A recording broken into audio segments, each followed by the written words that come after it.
ৰাজ্যজুৰি smart meter বা এপিডিচিএলৰ বিৰুদ্ধে প্ৰতিবাদ অব্যাহত আছে জনতাৰ। তাৰ মাজতে এইবাৰ এপিডিচিএলৰ আজব কাণ্ড, কিয়নো মাত্ৰ 15টা দিনতেই এঘৰ পৰিয়ালত বিল আহিছে 39,000 টকা। এই মুহূৰ্তত সবিশেষ তথ্য আমি আপোনালোকক জনাবলৈ চেষ্টা কৰিম। ৰাজ্যজুৰি অব্যাহত স্মাৰ্ট মিটাৰক লৈ প্ৰতিবাদ। শক্তি বিভাগ আৰু এপিডিচিএলৰ বিৰোধিতাৰে প্ৰতিবাদ সাব্যস্ত কৰিছে একাংশই। তেনে সময়তে আকৌ এপিডিচিএলৰ আজব কাণ্ড দেখিবলৈ পোৱা গৈছে। 15টা দিনত বিল আহিছে এইবাৰ 39,000 টকা।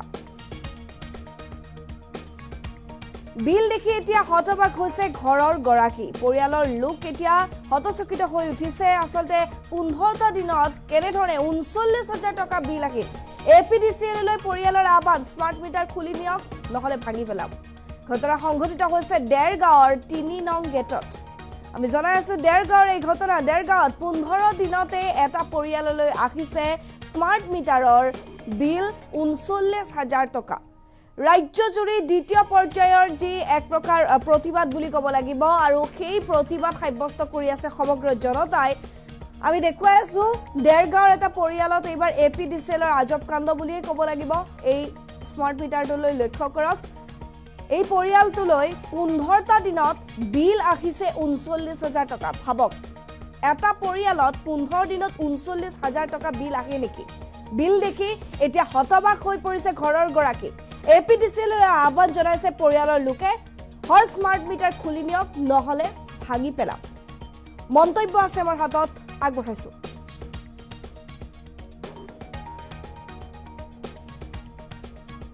মোৰ স্মাৰ্ট মিটাৰ বিল মানে মই মান্থলি পে কৰি আছো কেতিয়াবা 600, কেতিয়াবা 700, কেতিয়াবা যোৱা মাহত মোৰ 1100 কিমান টকা আহিছে। তেতিয়াই মই আপোনাৰ বিলটো মই দৰখাস্ত এপ্লিকেশ্যন কৰিছো SDO ছাৰলৈ। কিন্তু এই 15 দিনত মোৰ বিল আহিছে 39,085 টকা। এই 15 দিনত 39,085 টকা মই কেনেকে ভৰিম? তেতিয়া মই যি স্মাৰ্ট মিটাৰ যি লগাই যাওঁতে যিখন মোৰ ৰিচিপ্ট, সেই ৰিচিপ্টখনৰ সৈতে মই এপ্লিকেশ্যন এখন লৈ গ'লো SDO ছাৰৰ ওচৰলৈ। তেওঁলোকে চাই মেলি এডজাষ্ট কৰিছে। তেওঁলোকে কৈছে যে আমি প্লাছ মাইনাছ কৰি দিম। প্লাছ মাইনাছ কৰি তেওঁলোকে 22,800 2 এটা তেওঁলোকে হেৰি কৰিছে, উলিয়াই পেলাই তেওঁলোকে কাটকুট কৰি পেলাই মানে মাইনাছ কৰি পেলাই উলিয়াৰ পাছত তেওঁলোকে মোক কৈছে যে আপোনালোকে এডজাষ্ট কৰিছো আমাৰ ফালৰ পৰা, আপোনালোকে 16,000 টকা এটা পে' কৰিলে হৈ যাব। কিন্তু এই 16,000 15 দিনত আমি কি হিচাপত দিম? তেওঁলোকে হিচাপটো দেখাওক আমাক। তেওঁলোকে কি হিচাপে আমাৰ 15 দিনত আমাৰ স্মাৰ্ট মিটাৰ বিলটো কেনেকে লৈছে, ক'ত 15,000 টকা 16,000 টকা তেওঁলোকে হেৰি কৰিছে, সেইটো আমাক দেখুৱাওক। 39,000 কমি গ'ল 22,000, তাৰপাছত আহি গ'ল 16,000। এডজাষ্ট কৰিব কৈছে। এইটো তেতিয়া শুদ্ধ কোনটো হ'ব? মই সেই বস্তুটো কনফিউজ হৈ আছো যে শুদ্ধ কোনটো হ'ব। তেওঁলোকে 16,000 খুব বেছি 1100, মই মানি লৈছো 1,100 টকা, 1,000 টকা এটা তেনেকে আহিছে। মানে তেতিয়াহ'লে যদি 15 দিনত 1,100 কিমান টকা আহিছে, তেতিয়া 2 মাহত আপোনাৰ 2,400 টকা হ'ব। 1,200 টকা ওচৰা-ওচৰি আহিছে। তেতিয়া 1 মাহত 2,400 টকা হ'ল। মই মানি লৈছো 15 দিনত যদি সেইটো আহে, তেতিয়া 1 মাহত 2,400 টকা 1 মাহত 2,400 টকা বিলো নুঠে। কাৰণ সাধাৰণ মানুহৰ ঘৰত এটা ফ্ৰিজ বা ইনভাৰ্টাৰ বা মটৰ থাকে।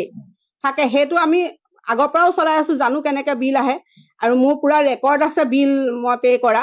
তেতিয়াহ'লে এই 15 দিনত 39,085 টকা কেনেকে আহিলে? এইটো চৰকাৰ ৰাইজক ঠগি খোৱা বুদ্ধিয়ে হৈছে। এইটো মানে এই সাধাৰণ ৰাইজৰ মূৰত মাধমাৰ মাৰিছে।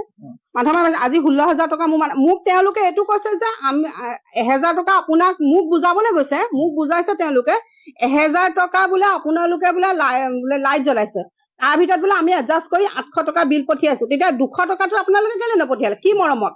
মোৰ প্ৰতি কি উপকাৰ জাগিলে? নালাগে মোক, মই 1,000 টকা যদি আপোনালোকে 800 টকা বিল পঠিয়াব পাৰিছে, 1,000 টকা বিল পঠিয়াওক মোক। কাৰণ মই 800 টকা দিব পাৰিলে মই 200 টকাও দিব পাৰিম। আপুনি 16,000 দিব নে নিদিয়ে? নিদো, মই কোনো পধ্যে নিদো। কাৰণ মোৰ মা হৈছে এজনী পেঞ্চনাৰ, আৰু তেখেতে বেমাৰী মানুহ। তেওঁ 8-10,000 টকা পেঞ্চন পায়। 16,000 টকাৰ তেওঁ দিব, লাইটৰ বিল দিব নে তেওঁ খাব, দৰৱ খাবলৈ? তেতিয়াহ'লে আমি এইটো বস্তু কেতিয়াও মানি নলওঁ। এইটো স্মাৰ্ট মিটাৰ ঠিকে নাই। স্মাৰ্ট মিটাৰ ঠিকে থকা হ'লে আজি ইমানখিনি ৰাইজ ইমান হেৰি নকৰোঁ। স্মাৰ্ট মিটাৰ ভাঙি নিদিয়ে।